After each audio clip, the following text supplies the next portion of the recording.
보라, 이제 나는 성령에 매여 예루살렘으로 가는데 거기서 무슨 일을 당할는지 알지 못하노라. 오직 성령이 각 성에서 내게 정언하여 결박과 환난이 나를 기다린다 하시나 내가 달려갈 길과 주 예수께 받은 사명 곧 하나님의 은혜의 복음을 전하는 일을 마치려 하면은 나의 생명조차 조금도 귀한 것으로 여기지 아니하노라. 아멘. 오늘 말씀은 성령에 매여. 우리가 어떤 일을 할 때 그 동기가 참 중요하거든요.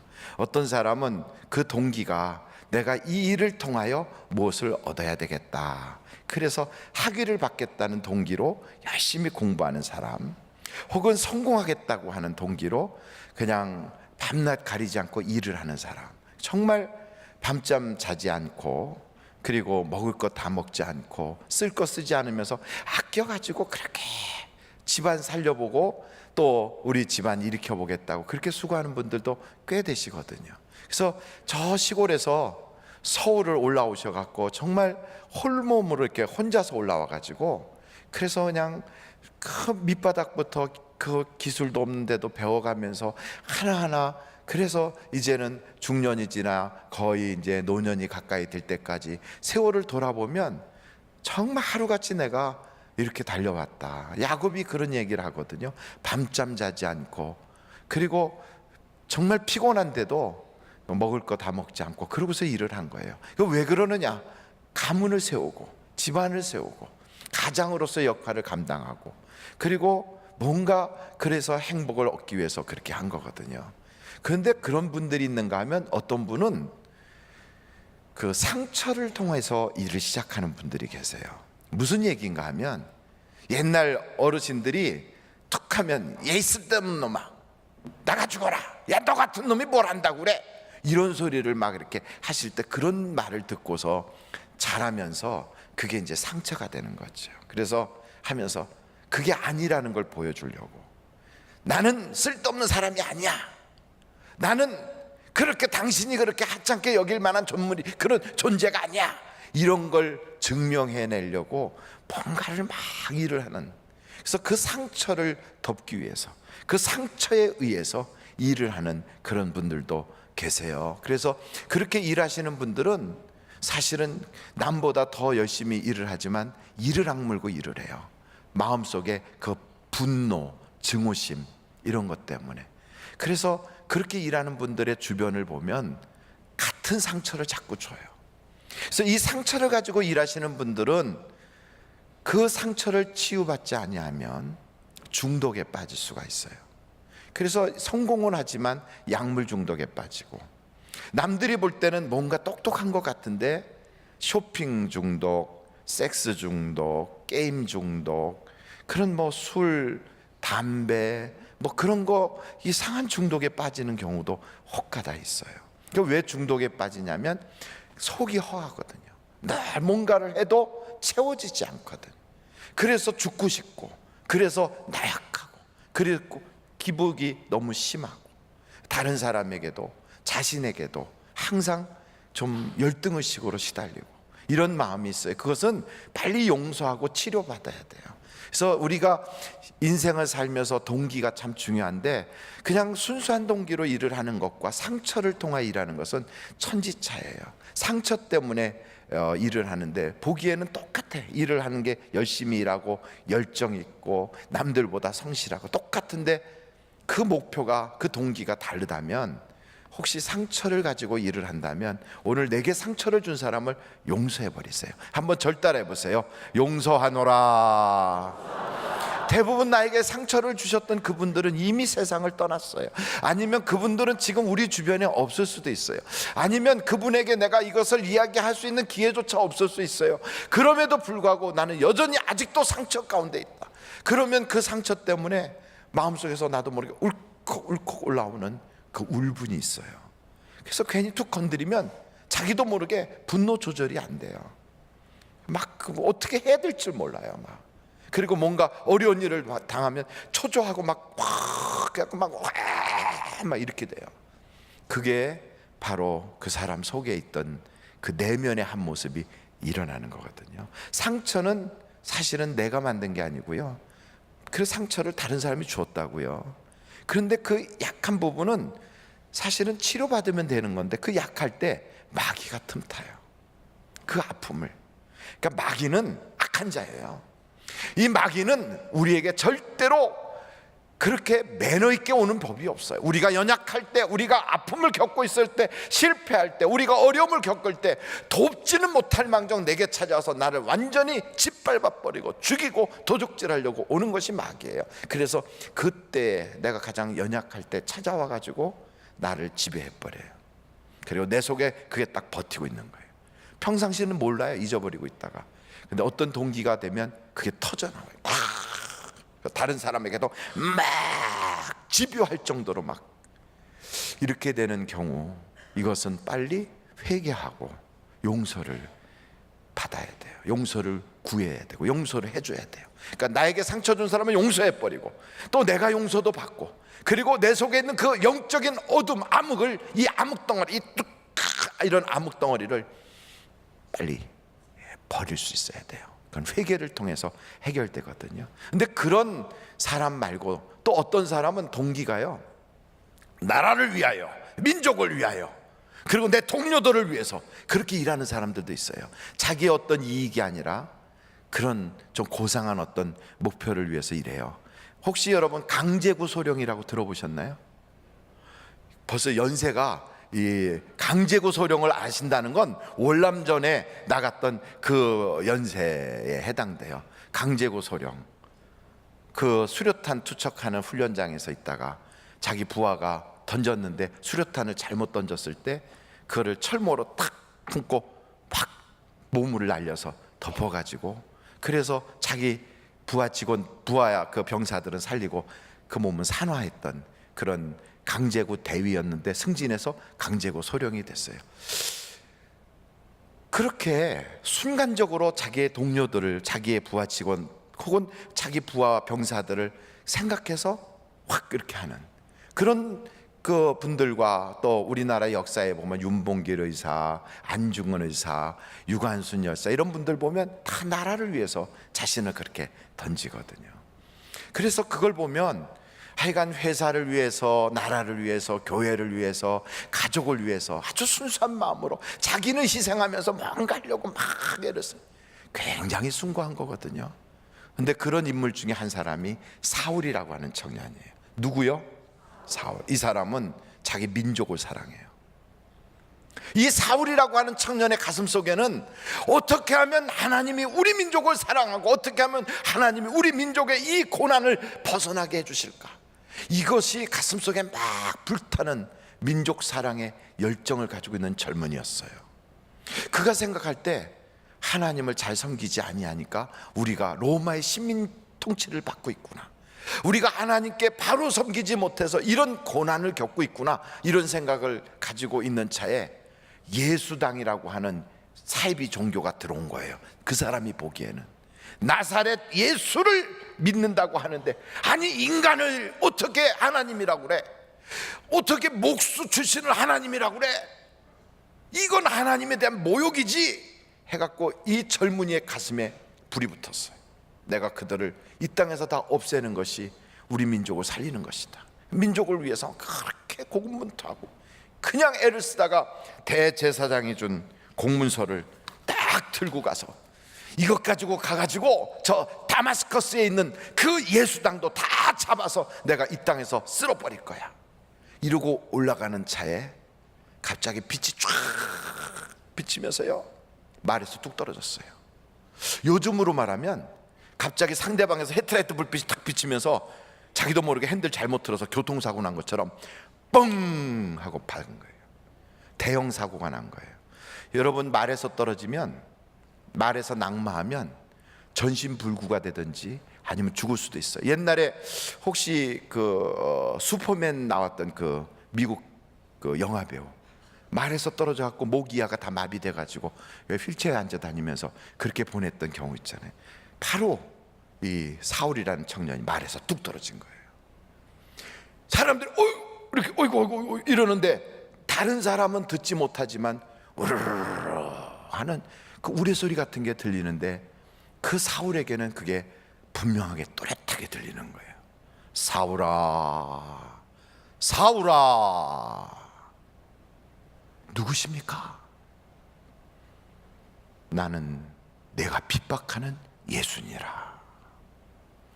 예수의 모든 그 잔당들까지 다 없애는 것이 나라를 살리고 민족을 살리는 길이라고 생각하고, 예수의 그 모든 추종자들을 핍박하는 것이 자기의 의무로 여겼던 이 애국지사, 그 가슴 속에는 순수한 민족 사랑만 막 불타가지고 달려가던 그 젊은이의 귀에 난데없이 너는 왜 나를 핍박하냐, 예수님의 소리가 들린 거예요. 예수님의 소리.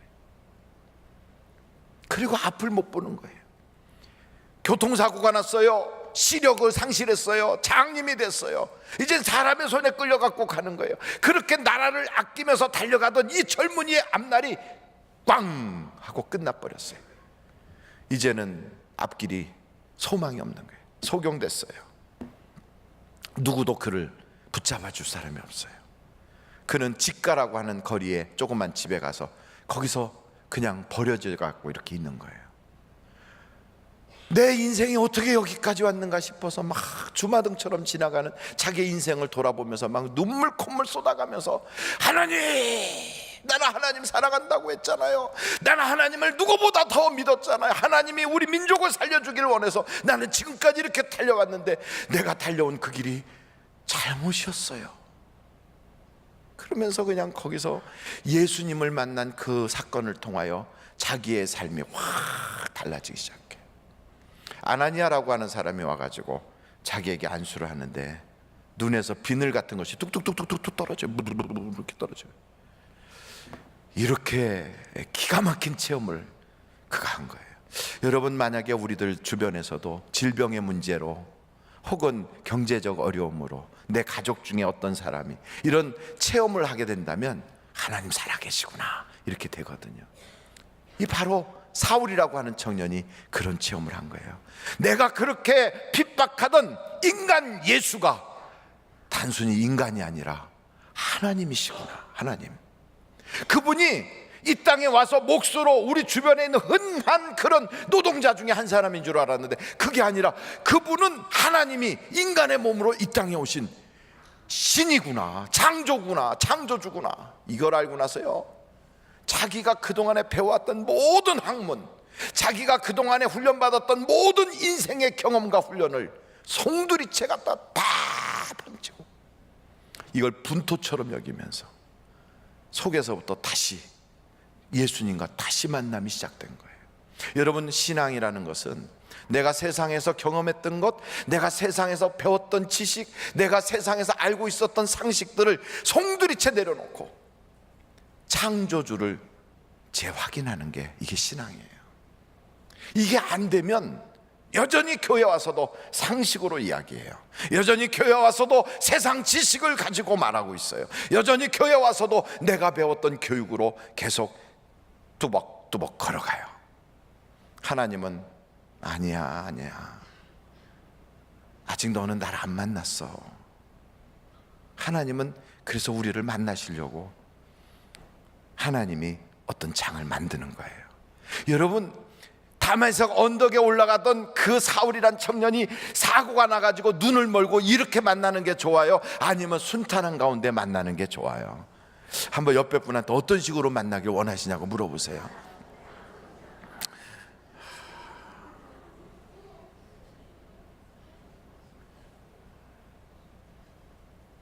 순탄한 가운데 만나는 게 너무 좋잖아요.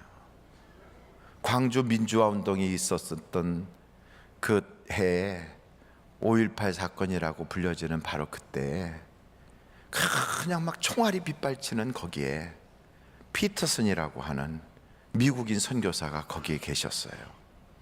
그분은 침례교 선교사님이셨어요.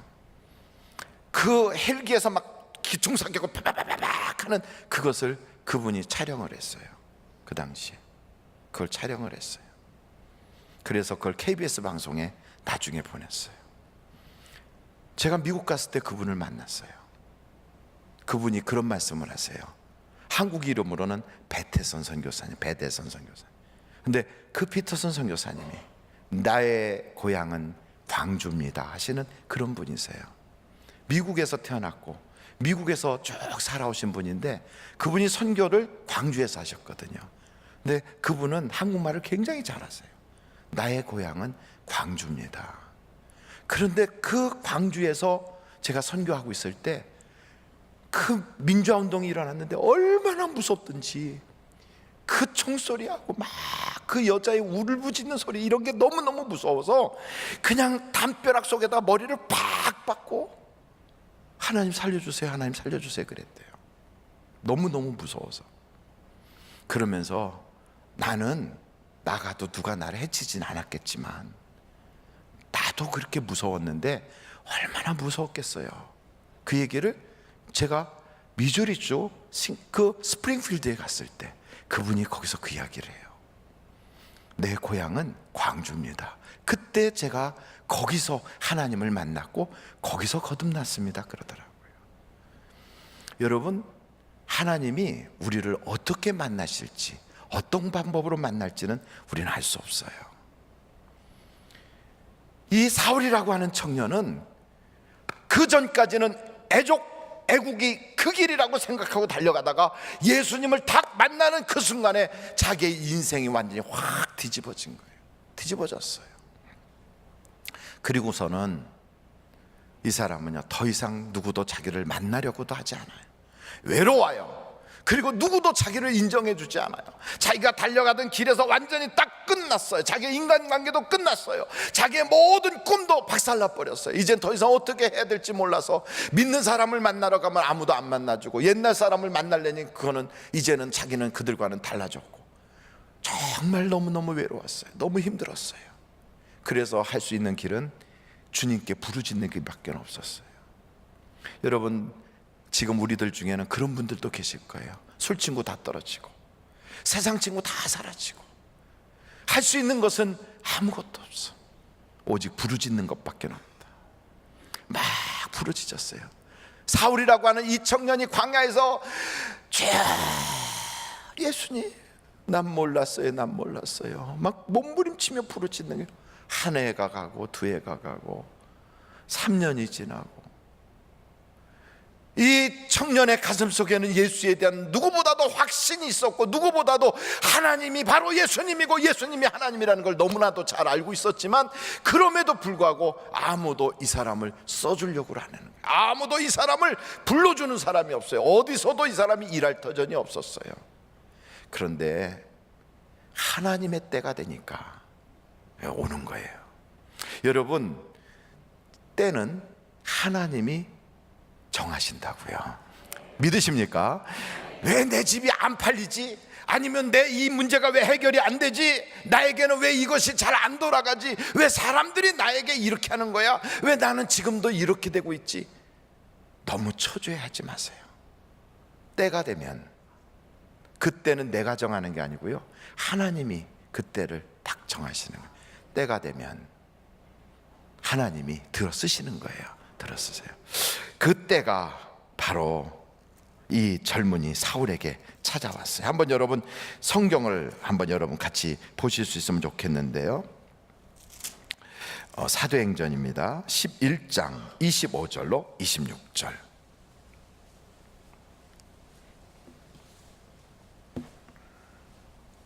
사도행전 11장 25절로 26절. 우리 한번 같이 읽어보실까요? 시작.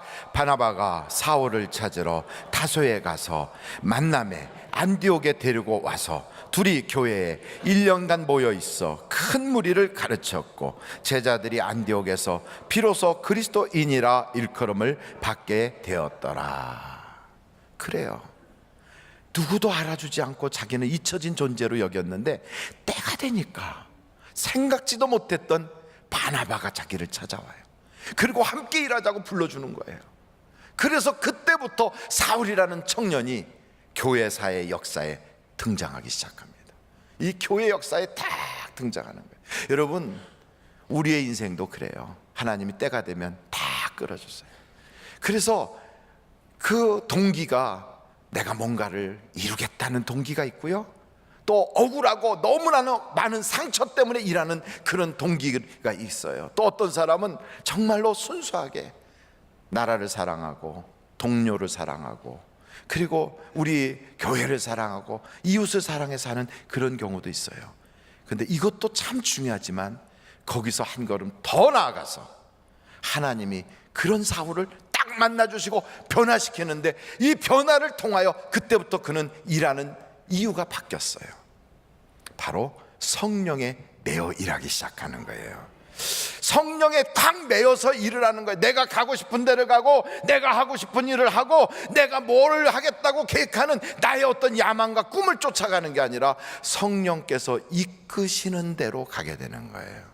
여러분, 이게 미련한 삶 같고 대책 없는 것 같은데 이때부터요 그의 삶이 확 달라지는 그 놀라운 역사가 있는 거예요. 어떻게 달라지냐고요? 전에는 내가 했어요. 그래서 내가 수고한 만큼의 열매를 거뒀어요.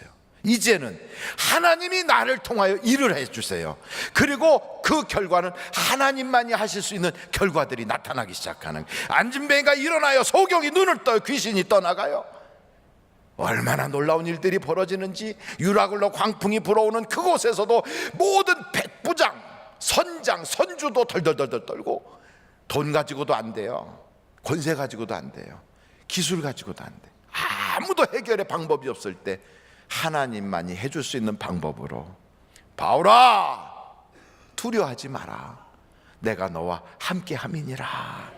여러분이 얼마나 놀랍습니까? 여러분, 하나님께서 여러분과 함께하는 역사는 성령에 묶여 살 때 하나님이 함께 하시는 겁니다. 한번 옆에 분들한테 하나님이 함께 하시길 바랍니다. 시작. 하나님이 함께 하시길 바랍니다.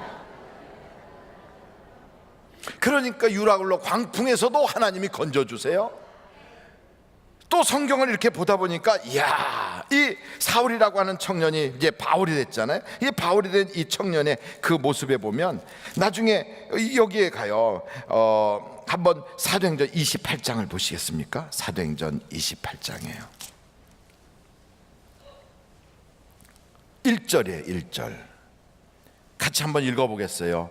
시작. 우리가 구조된 후에 안즉 그 섬은 멜리데라 하더라. 멜리데 섬에 들어간 거예요. 멜리데 섬. 근데 그 섬에 들어가서 저 추우니까 물속에서 빠져 있다가 나오니까 추우니까 나무들을 갖다가 막 불을 뗀다고 갖다 놨는데 그새 나무 속에 있었던 독사가, 아주 맹독 있는 독사가 사울이라고 하는 이 바울의 손을 딱 물은 거예요. 여기를. 그래서 독사가 이렇게 매달렸어요. 이렇게 매달렸어요. 그걸 주변에 동그랗게 앉은 사람 다 본 거예요. 한국 사람 같으면 이거 매달렸을 때 뭐라고 그럴까요?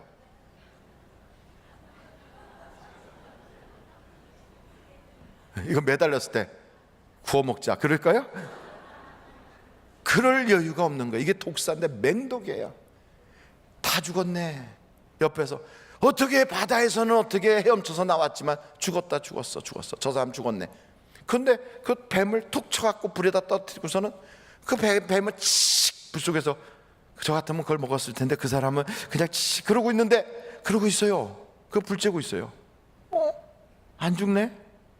진짜 안 죽네? 그러니까 사람들이 생각이 바뀐 거예요. 저분은 도대체 누구시길래 독사가 물어도 안 죽고 물속에서 그렇게 막 풍랑이 있는데도 두려워하지 않고 걱정하지 말라고 우리를 이끌고 여기까지 나오고, 도대체 저분 누구야? 하나님이 함께하는 분이야.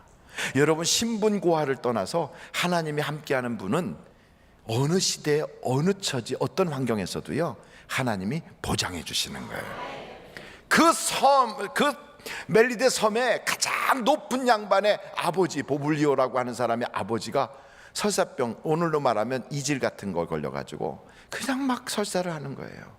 그러니까 사도 바울을 모시고 가서 치료받으려고 하니까 가서 예수의 이름으로 기도해 줬더니 바로 치료받았어요. 그 섬에서 최고 높은 사람의 아버지가 치료받으니까 그 아들이 너무 좋아가지고 그 섬에 있는 내내 최고의 극진한 대접을 받고 나중에 떠날 때는 그냥 배에다 가득히 실어줬다는 거예요. 여러분, 하나님이 함께하면 생각지도 않은 부요가 찾아오고 생각지도 않은 기적을 체험하고 생각지도 않은 인맥이 형성되고, 이건요 막 제가 이거를요 손가락이 10개가 부족할 정도로 마구 이야기할 수 있어요. 이게 하나님의 성령에 묶임받아 사는 사람이에요. 한번 제가 여쭤볼게요. 여러분은 무엇에 묶여서 살고 있습니까? 아이 목사님, 나는 아무것도 묶인 게 없어요. 인맥에 묶여 살 수도 있어요. 어쩔 수 없어서. 또 어떤 사람은 쾌락에 끌려 사는 사람도 있어요. 어떤 사람은 내가 지은 그 빚 때문에 거기에 묶여 사는 거예요. 하고 싶진 않은데 어쩔 수 없이 내가 아무개에게 빚을 져서 그 사람이 하라는 대로 할 수 없이 하는 그런 경우도 있어요. 죄에 묶여 사는 사람, 자기 어떤 사상 혹은 분노, 원한, 증오에 묶여 사는 사람, 가지가 있겠지요. 한번 여쭤볼게요. 조용히 자신에게 물어보세요. 나는 무엇에 끌려 사는 사람인가? 뭐에 끌려 살고 계십니까? 나는요, 그냥 되는 대로 살아요.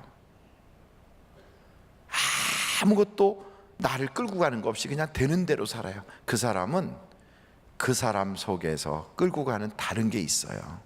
그게 정욕일 수도 있고요, 그게 자기의 기분일 수 있고요, 자존심일 수 있어요.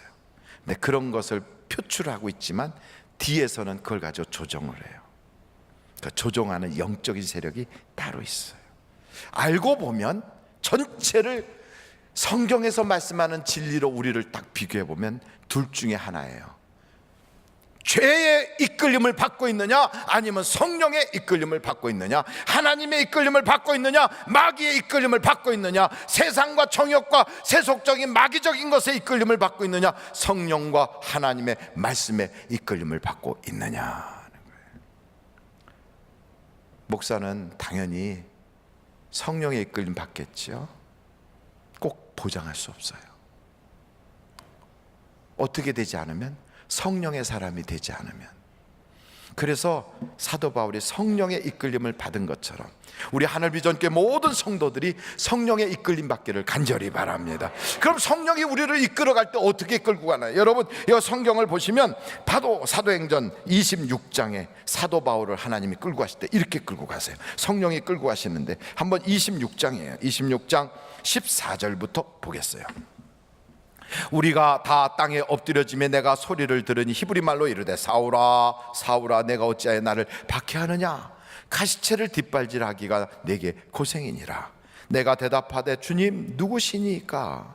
주께서 이르시되 나는 내가 박해하는 예수라. 일어나 너희 발로 서라. 내가 내게 나타난 것은 곧 내가 나를 본 일과 장차 내가 내게 나타날 일에 너로 종과 증인을 삼으려 함이니, 이스라엘과 이방인들에게서 내가 너를 구원하여 그들에게 보내요. 누구에게 보낸다고요? 이방인하고 이스라엘에 보낸다는 거예요.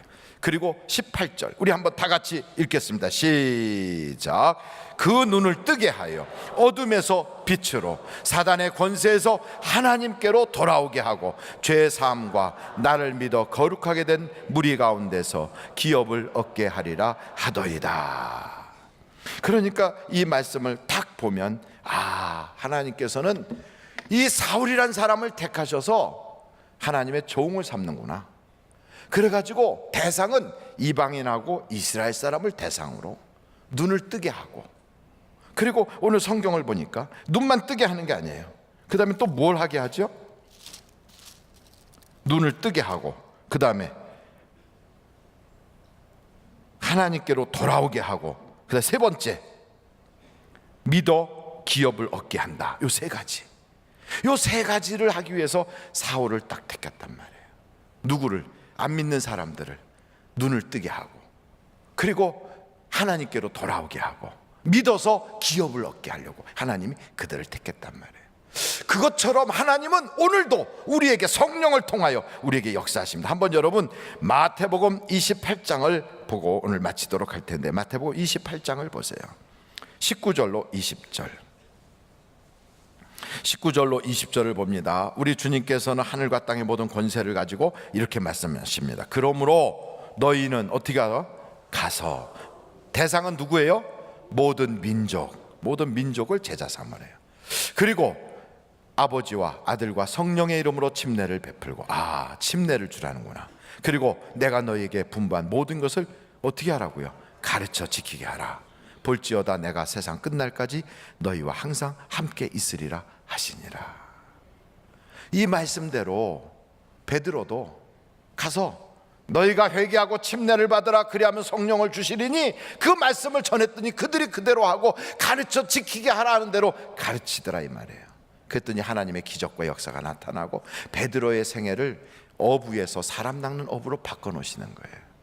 우리가 세상을 살면서 내 인생에 남은 기간이 얼마일지 모르지만 그 기간 동안 이제는 하나님이 성령에 묶여 살기를 원하신다고요. 성령이 여러분을 사로잡기 원하세요. 성령이 나를 붙잡고 끌고 가길 원하세요. 그런데 나는 거기에 저항하고 거기에 반항하는 거예요. 아니야, 나는 조금만 더 놔두라니까, 귀찮다니까. 아니야, 나는 좀 더 내 인생을 살고 싶다니까. 그 예수님이 그래요. 베드로한테, 네가 젊었을 때 네 맘대로 띠띠고 다녔지만 나중에는 내가 원치 않는 곳으로 내가 띠를 묶어 끌고 가리라. 여러분, 원치 않는 대로 끌고 가기 전에 내가 자원해서, 하나님 내가 여기 있사오니 나를 보내소서, 이게 더 좋은 거예요. 성령이 우리를 탁 사로잡으면 우리에게 하라는 일이 있어요. 하라는 일. 그게 세 가지예요. 몇 가지라고요? 세 가지. 첫째, 우리는 사람들에게 가야 돼요. 사람들에게 가야 돼요. 그 사람이 내 가족일 수 있어요. 그 사람이 내 직장 동료일 수 있어요. 그 사람이 내가 전에 지금까지 알아오던 그 사람일 수 있어요. 가야 돼요. 왜 갑니까? 두 번째, 그를 눈을 뜨게 하고 하나님께로 돌아오게 하게. 그래서 가야 돼요. 이렇게 가면 하나님께서 우리에게, 또 그 사람에게 기업이 있도록 바꿔주세요. 이것이 하나님이 우리를 불러주시고 또 하나님의 성령이 나를 이끌고 가는 그 목적이거든요. 이대로 하면 우리의 인생은 사도 바울에게 나타났던 하나님의 그 기적처럼 하늘과 땅의 모든 권세가 내 인생에서 나타나게 되어 있어요. 우리가 교회 다니면서 그러잖아요. 교회 다니면 복 받는다는데 그 복이 뭘까요?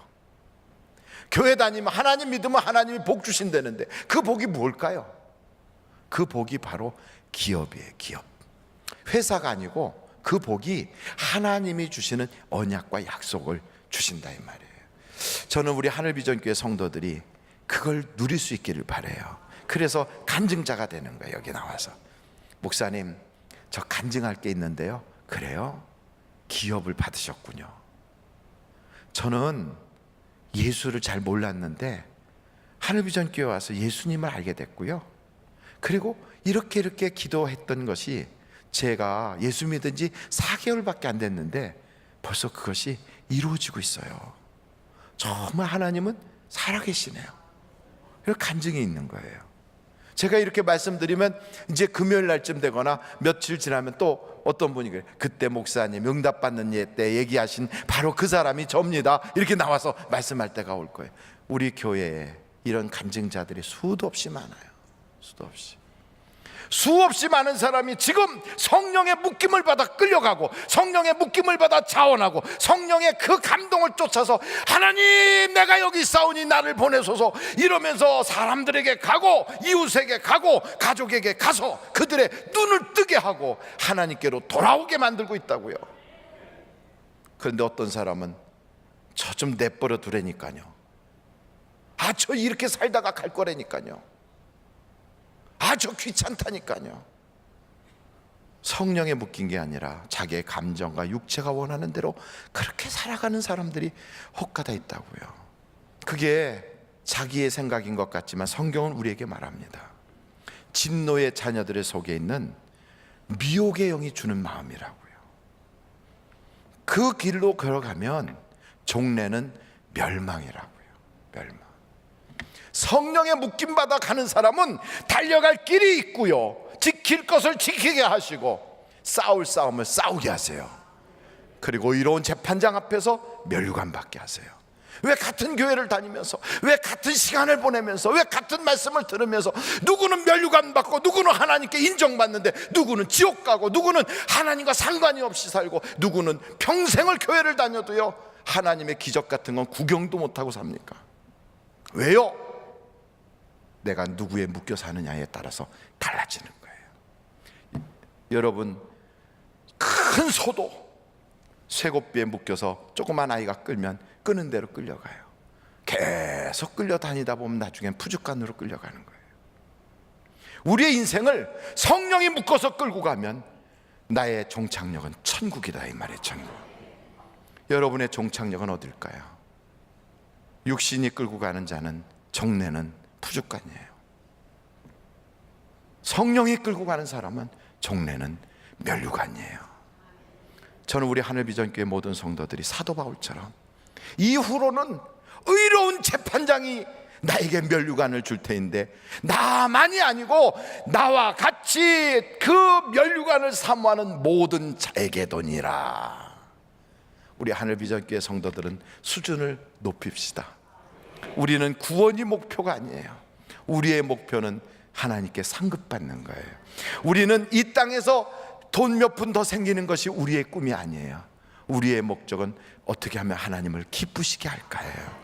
우리의 목표는 이 땅에서 노후를 편안하게 보내는 게 아니에요.